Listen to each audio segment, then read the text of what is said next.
I think life insurance is really important for women because it is part of the overall financial plan when we are looking at women building financial independence and financial freedom. So it's all well and good to be talking about building wealth and growing your asset, but if you don't have the right plan B in place, then that can all come crumbling down very quickly. So it is important that women have the right protection on disability and income protection and critical illness, all those types of things to make sure that they are protected, whether they're single or part of a couple. I think, life insurance for anybody, but especially women, is so important. It is something that plays a massive part in their whole financial plan. And I always explain it to people like it's a safety net. And if something happens to them, their situation or their family, it is helping them not have it to undo all the hard work that they've done and all the work that they've put in to build themselves up financially. Having that in place is really going to help in that situation for them not to feel stressed or anything like that. So it's definitely so important for them. I think life insurance is really important to women that have a mortgage, because if something was to happen to them, they pass away, they don't necessarily want their partner or their estate to have to worry about paying off their debts. If they don't have a mortgage, then life insurance probably isn't as important. But at the same time, if they do have children, do they want to have any bequests for the children, have some funds available if something would happen to them? And also, would they want if they have a partner, to be in a position that if they were now on their own and looking after kids, do they want to be in a position where they have to still work, or whether they can actually just take time, spend some time grieving, and also just focus on looking after the family and not needing to worry about having to bring in an income.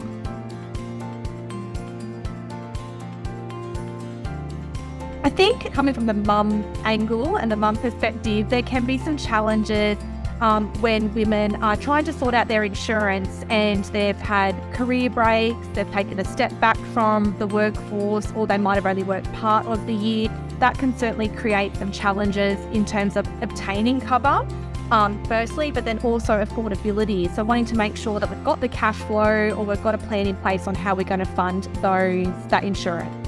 Yes, I think from two perspectives, possibly financially and then also from a health perspective. So first of all, from a health perspective, I feel like a lot more people are proactive with seeking health advice these days. So a lot of women's health issues that they struggle with or deal with, or even manage to a good extent, that can come up within the underwriting process, but it doesn't mean it's impossible.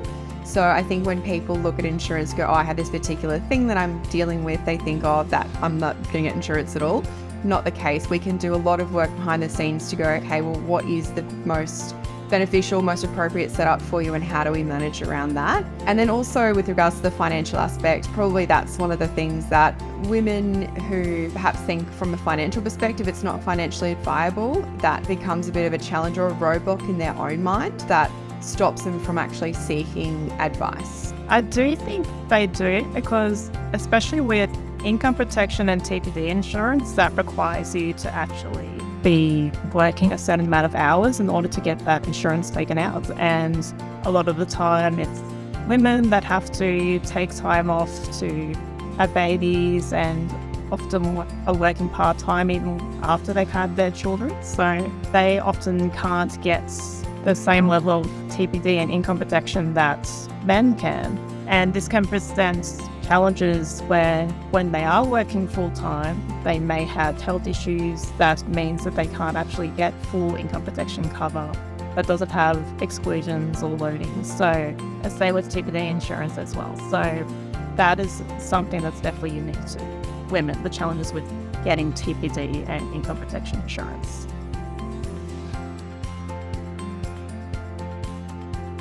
I think sometimes women undervalue the part they play in the household, and so they sometimes think they don't need insurance because maybe they're not contributing as much financially into the household or into the relationship. So I think that's a misconception, because their work that they do, that unpaid work, is very valuable, and there's a lot of numbers and research to show that if those domestic duties needed to be replaced with external outsourcing work, it would actually cost quite a lot.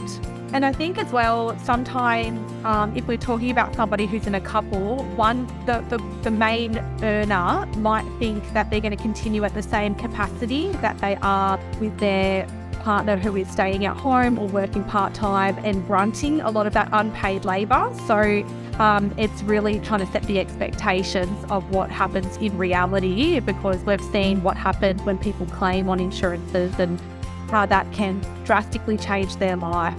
Probably coming back to the financial side of things, or thinking that it's not viable for them or not relevant to them. So I would always say, at least asking the question. It's not something that really takes much time out of your day just to pick up the phone, have a quick call, just to discuss it initially with a financial advisor, to go, hey, this is my situation, like, can you help me? What sort of like process do you go through? And just better understanding of that process, what it is that they can actually explore that's relevant to them, and then getting the professional advice off the back of that. So I think accessibility and the affordability is definitely something that it seems on face value it's not achievable, but it absolutely is for everybody. That they don't need it. A lot of the time they think, well, not that it's always the case, but less of an issue now, but traditionally men have been the breadwinners and women earn less, so they kind of think like, oh, I don't really need insurance because I'm not really earning the most income. But really, it's like, no, you do need insurance, because also what if, again, if something happens to you, would your partner still be able to maintain all the expenses, and also just being able to run the household if you can't work, like being able to look after the kids? Like, everyone, it doesn't matter what income you're at, I believe that there's a place for insurance for women, even when they're not working. So, yeah.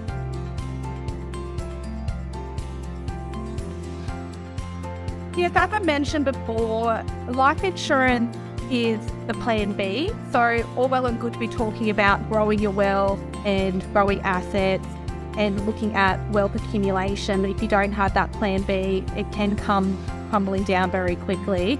The other thing I think that's really important to consider in the overall plan is, with life insurance, from like a real practical point of view, there's different ways of funding that. Does it come from your cash flow, or does it come from your superannuation balance? So it's around understanding the trade-offs around those different payment methods as well, to make sure that it isn't impacting other parts of your overall financial plan. I think it plays a really important part. I always say that you're only as strong as your weakest link, and to be honest, we could have the most amazing plan in the world, but if something happens to you, then that plan goes out the window, right? And if you don't have those safety nets underneath, you're going to financially struggle, and you're not going to have the choice around, well, okay, we don't have to sell the family home because we've got a life insurance policy or whatever it might be that will help us through that time. So I think it's one of the most important parts, to be honest, of a whole plan. I believe it's crucial, and I'm currently reviewing this myself. It's just so important, because I just think myself, like, if I was suddenly not able to work, I obviously can't continue to live without an income coming in. So having income protection is crucial. And then also, if something were to happen to me, like I was to be diagnosed with a kind of illness, would I have the funds to be able to pay for that treatment? No, unless I have trauma insurance. So yeah, I think it's really important just for having that peace of mind that if something were to happen to you, if you were to be injured or you were to become really sick, that you can still make ends meet, but also you may still be able to meet your goals.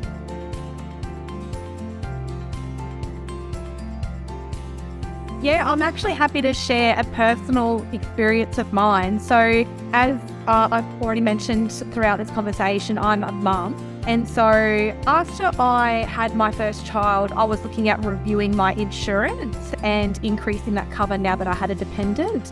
As advised, and we probably recommend to do that before you have children, but you know that say a plumber's parts are always leaking. Yeah. That was me. So I was looking to increase my insurances, but I actually had postnatal depression with my first child. So what that resulted in was the increased cover having an exclusion on mental health. And I actually had to wait a number of years to prove that it wasn't an ongoing issue and it didn't affect my ability to work before I could have that reviewed and taken off. So the message I want to give there for people that are looking to start a family or who are looking to expand their family is to get your insurances sorted out beforehand, because I promise you, once the kids come along, you are tired, you don't have the mental capacity, and it just is really important to think about that before, as you get older and you have more medical events, there's more risk of things happening. So more risk of you claiming, but then also more risks of loadings and exclusion decline. Well, I personally claimed my income protection because I broke my shoulder, but thankfully that wasn't a super life-changing event or anything for me from a health perspective. But one claim that really sticks with me actually was a few years back, and I'd set up a policy for a married couple about a year before she claimed. What had happened was he was a full-time teacher, she worked a couple of days a week as a teacher's aide, and I remember so clearly that conversation that we had when we were talking through the recommendations, and they were both like, oh, if she didn't work or couldn't work, it'd be right, it's not a massive impact, we don't really need her income anyway. And I remember being like, yep, that's fine. With income protection, I can see from an expenses perspective, it's not life-changing as such. However, I pushed hard on the importance of trauma insurance. And not even 12 months later, I got a call from the husband saying, in tears, that she had breast cancer. And he was like, I remember you told us something. Can you just remind me, is that something we can claim on? I'm like, yeah, absolutely. And the next day I was over the house, and I remember I was in the kitchen with him. He was crying his eyes out. She was already receiving treatment. And he was just beside himself. And he's like, thank you so much, because now it means that I can take time off work. She can just be stress-free. We can keep paying our mortgage. And yeah, they might have been okay without it, but it was just that relief. And that's stuck with me so much, because for two people to say initially, oh, it's all right, she's not the main income earner, which is common for a lot of women at at that stage of their life, raising children or whatever it might be with that decision, that point of life, it really hit me to be like, what, I'm so glad I pushed that little bit harder, because then, and like you said before, sometimes people get excited about insurances, but they can only really see and feel the benefit when they do need a claim. And that's something that's definitely stuck with me. Yeah, so I'm actually going through reviewing my income protection insurance at the moment, because I've just changed employers, and my previous employer offered group income protection insurance, and I definitely wanted to continue that and keep that, just because I'm aware that I wasn't underwritten for that insurance. While if I was to take out income protection now under a brand new application, that will go through all my medical history, and I wouldn't be surprised if there might be some exclusions or loadings there. So I definitely want to keep that existing income protection insurance I have. So I'm just looking into making sure that I action that, because you have 60 days from when you leave your previous employer to continue the policy. So I'm making sure that I'm doing that at the moment, and just trying to see what types of premium structure I want to have, whether it's stepped or pre or level, and also what waiting period I want to have. So that's what I'm currently looking at the moment, just to make sure I still have that income protection in place, with that will pay out worst case scenario up until my age 65.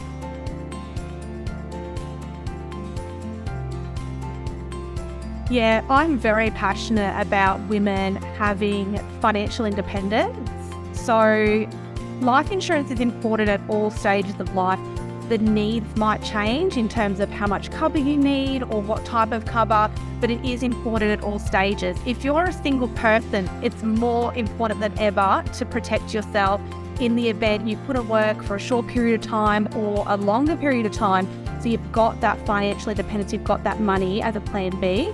If you're part of a relationship or part of a couple or have kids, you could have people dependent on you, on your income, on your ability to contribute to the unpaid labour in the household or financially into the household. So that's really important. And then going into the other stage where you might be separating, divorce, those sorts of things, again, making sure you've got that protection in place so that you can be financially independent and have dignity in the event you were disabled or couldn't work for a period of time. So it's important at all stages. There just might be some slight tweaks in terms of how much cover or what types of cover, but always important to have until you reach the point that you are financially independent and you don't need to rely on anyone else because you've got enough assets to support you. Yeah, so I always explain to people it's almost like a roller coaster. Like there's going to be peaks and troughs where there's some stages of your life, no matter what your situation is, that you're going to need a lot more cover and you're quite heavy on those levels of insurance because you've got just in general more needs at that stage. And then continuously checking in and reviewing. Maybe you've paid off a lot of your debt, or you've started a family, or your kids have grown up or moved out, or you've yourself grown assets and things like that. So it's always going to change throughout life. In terms of the benefit for that, I think making sure that it stays relevant to you, because it will and can change throughout life. So, I mean, it's going to benefit you no matter which stage or what your position is. I think the more relevant thing is making sure that it stays up to date at the end of the day, and it's what you need and what you want. Yep. So women, when they're single, obviously, well, for all women that are earning an income protection is definitely crucial for anyone that's working the minimum number of hours, and they can get that cover. Married, well, you've got to look at, well, how would your partner cope if something were to happen to you and either you pass away or you could no longer work and you couldn't bring an income in. So that's very crucial. For kids, it's definitely crucial because you've got to think about, you want to send your kids to private school, for example. Private school's not cheap, so you need to ensure that if that's the plan, that you have that incorporated into your insurance plan and into your levels of insurance cover. If you want to make sure that the kids are looked after if something were to happen to you. If you were to pass away and your partner was left to look after the kids in the row, maybe he might need a carer to help out with the home. There's all these different things you need to think about at different life stages with insurance.